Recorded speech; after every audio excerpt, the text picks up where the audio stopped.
और दुख विपत्ति क्या है। भगवान श्री राम ने श्री हनुमान जी महाराज से पूछा। श्री हनुमान जी महाराज माता सीता पत्ता लगा कर जा चुके थे, हाथ जोड़ करके वंदन कर रहे थे। तो भगवान श्री राम ने कहा, कहो हनुमान, मेरी सीता जी देखा, मेरी सीता किस प्रकार से है। तो हनुमान जी ने बहुत कुछ बताया कि प्रभु अब तो बस निमिष निमिष करुणा निधि, जहाँ ही कदम शुद्धि, देख से प्रणाली भीतर खर्जन दिए। प्रभु बहुत कुछ हो गया। माता की सीता किस प्रकार से रह रही है, मैं क्या बताऊँ आपको, क्योंकि उन्होंने सब दृश्य देखा। तो पेड़ पर बैठे हुए थे रावण, अपने रानी को लेकर के आया, माता सीता जी को उल्टा प्रसंग सुनाया। ये सब हनुमान जी देख के उनको रहा नहीं गया, फिर भी मर्यादा करके हनुमान जी चुप रहे। तो अंतिम में भगवान ने कहा कि श्री राम जय राम जय जय राम। भगवान श्री राम ने कहा कि मेरे सामने होकर के और सीता इस प्रकार से दुखित हो रही है, बड़े दुख की बात है। तो हनुमान ने इसको उत्तर में बताया कि कहा हनुमंत विपत्ति पर सोई, जब तब सुमरन भजन न होई। प्रभु विपत्ति दुख क्या है कि जब आपका भजन न हो, आपका सुना न हो, आपका ध्यान न हो, आपकी स्तुति न हो, आपकी आराधना न हो, उपासना न हो। कहा हनुमंत विपत्ति पर सोई। विपत्ति वही है जब तब सुमरन, जब आपकी जिसमें भजन न स्मरण न हो, वही दुख का समय है, वही विपत्ति का समय है। और यदि आपका स्मरण हो रहा है, आपके नाम का स्मरण हो रहा है, आपके शरीर का ध्यान हो रहा है, आपका कथा स्मरण कर रहे हैं, धर्म कार्य का जीवन व्यतीत हो रहा है, बस यही सुख है। संसार में ये दुख और सुख है। बाकी जितने भी हमसे संबंध रखने वाली वस्तुएँ हैं, संबंध हैं, वो सब दुख ही दुख है। राम जी की सुख है नहीं। जिसमें हम सुख ढूंढते हैं उसमें सुख है नहीं। राम जी कृपा से जो है, आप देखिए श्रीमद् भागवत की रचना हुई, वेद व्यास भगवान ने श्रीमद् भागवत रचना की। तो महात्म्य में लिखा हुआ है गौकर्ण और धुंधकारी की कथा। महात्म्य में बहुत महत्व रखता है गौकर्ण और धुंधकारी का। तो राम जी कृपा से उनकी कोई संतान नहीं थी, धुंधकारी की गौकर्ण की पिताजी की। तो उनके पति ने कहा कि प्रभु बिना संतान का जो है गृहस्थ जीवन जो है सोना रहता है। राम जी कृपा से जो है अधूरा रहता है। संतान होना चाहिए, लड़की हो लड़का हो, संतान होना। लोग कहते लड़का होना चाहिए, लड़का की लड़की क्या बुरा है? लड़की तो लड़की राम जी कृपा शक्ति स्वरूप है। राम जी कृपा से जो है परमात्मा कुछ नहीं करता है, काम तो शक्ति ही करती है, और शक्ति स्त्री रूप है। माता सीता जी हैं, राधा जी हैं, रुक्मिणी जी हैं, माता पार्वती हैं, सरस्वती हैं। ये सब उन देवताओं की शक्तियाँ हैं कि जिनके द्वारा ये देवता काम करते हैं। ब्रह्मा रचना करने के देवता हैं, तो रचना में माता सरस्वती योगदान देती हैं। माता सरस्वती देवी की ज्ञान देवी कही जाती है, बुद्धि की देवी कही जाती हैं, ज्ञान की देवी कही जाती है। जितने पर ज्ञान है, अक्षर है, शब्द हैं, उन सबको दात्री माँ सरस्वती है। बुद्धि देने वाली माता सरस्वती है। जब रावण कुंभकर्ण विभीषण तो ब्रह्मा वरदान देने आए, तो रावण को वरदान दिया। इसके बाद कुंभकर्ण के पास में गए थे। कुंभकर्ण वरदान मांगना चाह रहा था, तो 6 महीना जागें और एक दिन जगें। ऐसे राम जय राम जय। एक दिन सोने 6 महीना जगें। तो ब्रह्मा ने सोचा कि ये दुष्ट यदि 6 महीना जगेगा, एक दिन सोएगा, तो हमारी सृष्टि सब चौपट हो जाएगी। इसलिए शारद प्रेम तासमत फेरी, शारद प्रेम तासमत फेरी। शारदा माता सरस्वती का वाहन के ब्रह्मा जी ने कि देवी आप इसकी बुद्धि को जो भ्रमित करो। तब उस माता सरस्वती ने उसकी जेवा पर बैठ गई।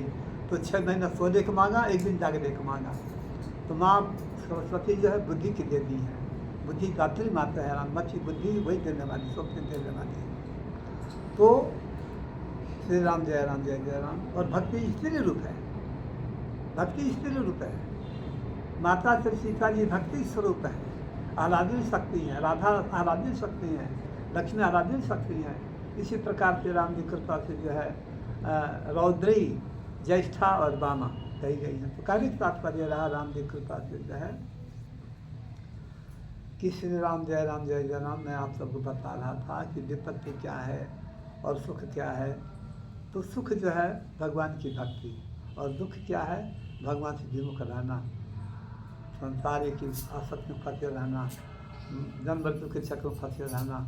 आज हमारे पास धन नहीं है तो लड़का नहीं है, तो हमारे कोई समाज में ये नहीं वो नहीं है। ये सब प्रारब्ध के ऊपर होता है। जैसा हमने पूर्व जन्म में कर्म किया है उसी प्रकार से हमको मिला हुआ है।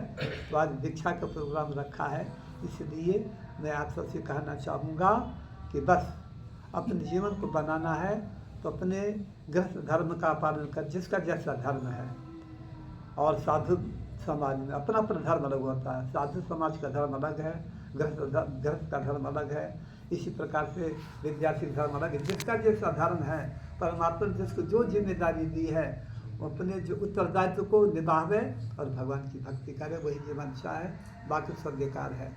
क्योंकि काकभूषुंडी जी ने यही कहा, जब गरुड़ जी ने पूछा कि महाराज आप इतने उच्च कोटि भगवान के भक्त होकर के, ज्ञान का सागर होकर के, वेद पुराण वेद वेदांग जितनी सभी का आपको ज्ञान है, आप भगवान के परम भक्त हैं, आपका महाप्रणय में भी प्रण नहीं होता है, ऐसे दिव्य शक्ति होती है, कौवे के रूप में क्यों हो?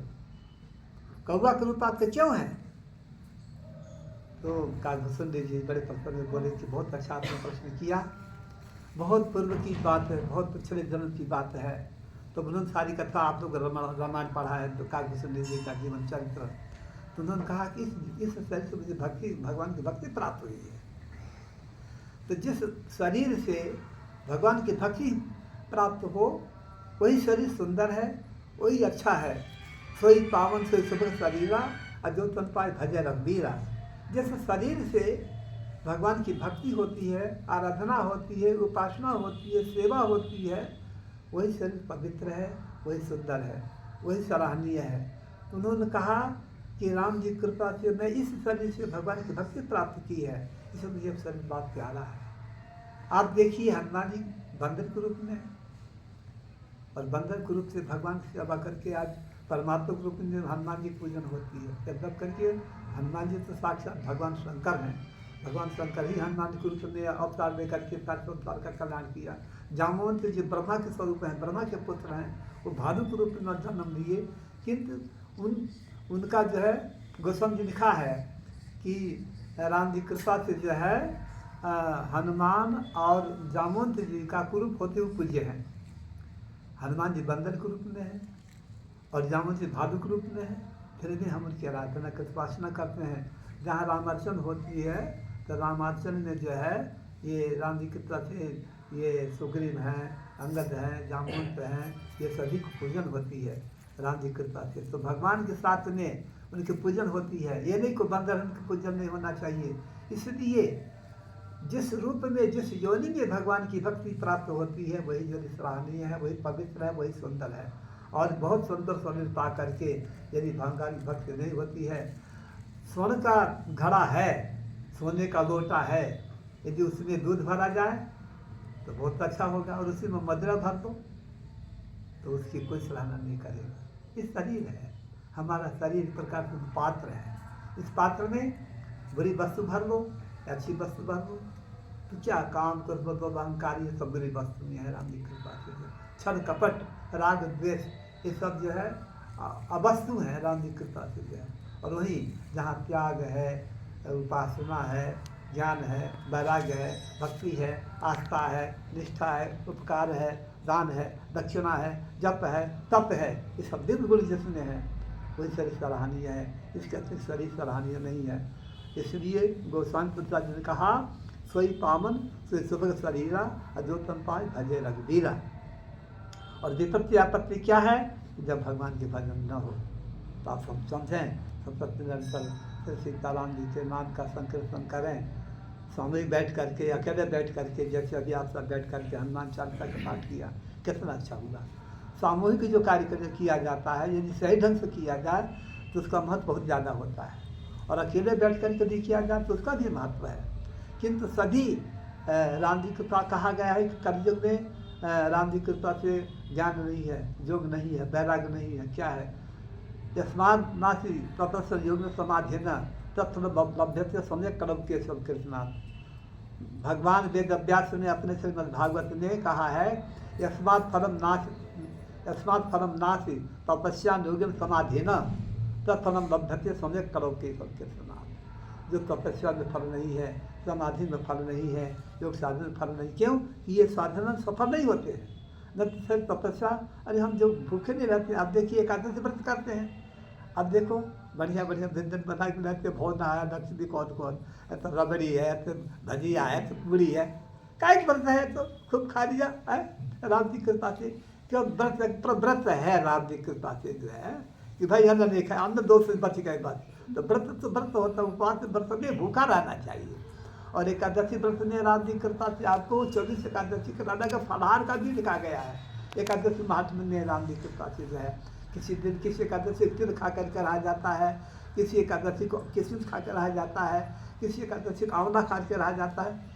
परंतु वो जब सतयुग त्रेता की बातें है, कलयुग की बात कर रही है। कलयुग में तो भाई खूब मार हुआ है, दूसरे और दिन तो दाल रोटी खाते हैं, और एकादशी जो है पूड़ी बन रही है, भजिया बन रही है, रबड़ी बन रही है, पकड़ काय का तपस्या है, काय तो इसलिए जो है राम जी के बातें जो है, इसलिए महर्षि वेदव्यास भगवान वेदव्यास ने ही जो है वेद को, शास्त्र को, प्राण को जो है लिपिबद्ध किया है। राम जी की तो लिपिबद्ध नहीं था, सब कंठाग्र किया जाता था राम जी के पास से जो है। और जितनी भी मर्यादा धर्म कर्म है वेदव्यास भगवान ने सब बनाया, और वेदव्यास भगवान के अवतार हैं, तो भगवान ही सब काम कर सकते हैं। वेदव्यास जी बकता रहे और गण से लेखक रहे।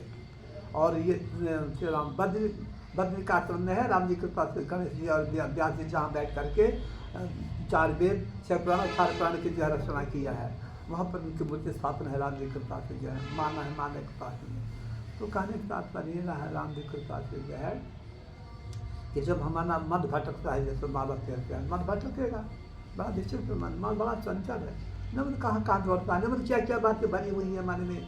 और जब नाले में बैठोगे तो ये सब बातें आती हैं कि राम जी के पास से आज ये नहीं हुआ, आज ये नहीं हुआ, ये करना है, वो करना, वो करना, वो करना, वो करना, बस वो दृष्टि जाता है।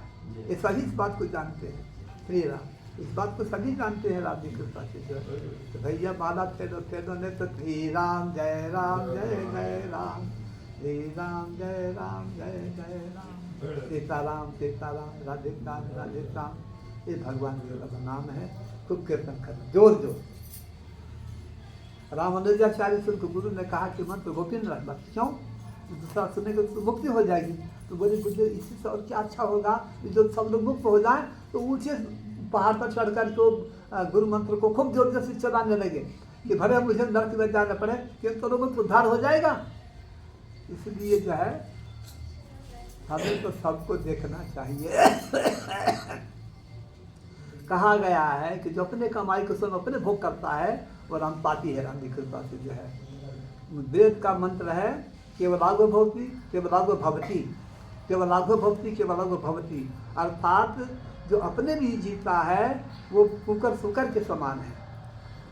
अरे कुत्ता भी जीवन धारण करता है, सुअर भी जीवन धारण करता है, यदि हम उसी के जैसे खाते पीते रहे और जिसका भोग करते रहे, हम उसमें क्या अंतर? आहार निद्रा भय समान प्रसिद्धि नारायण। आहार भोजन करना, सोना, इसके साथ गमन करना और भयभीत होना, ये 4 गुण मनुष्य पशु में बराबर है। आहार निद्रा भय सुनंच। फिर मनुष्य श्रेष्ठ कहा कि क्यों कहा गया? धर्मो हितेतम अधिको विशेषो धर्मे हीना पशु भी समाना। जो पशु के समान आचरण करता है वो पशु है, और मनुष्य तो मनुष्य है, मनुष्य तो देवता से ऊंचा कहा गया है। नर मानव भी कौन देही राम जी कृपा से है। तो नर शरीर पा करके यदि भगवान की बताए वे मर्यादा का पालन करता है, भगवान की भक्ति करता है, भगवत नाम जप करता है, दान करता, पुण्य करता, हवन करता, पूजन करता है, ऐसा करता है तो उसका जीवन धन्य है। और इसके विपरीत का पशु के समान है। तो मैं इतना ही बोल करके परम चरणों में समर्पित करूँगा अपनी वाणी को, क्योंकि सीताराम सीताराम सीताराम बन गया है।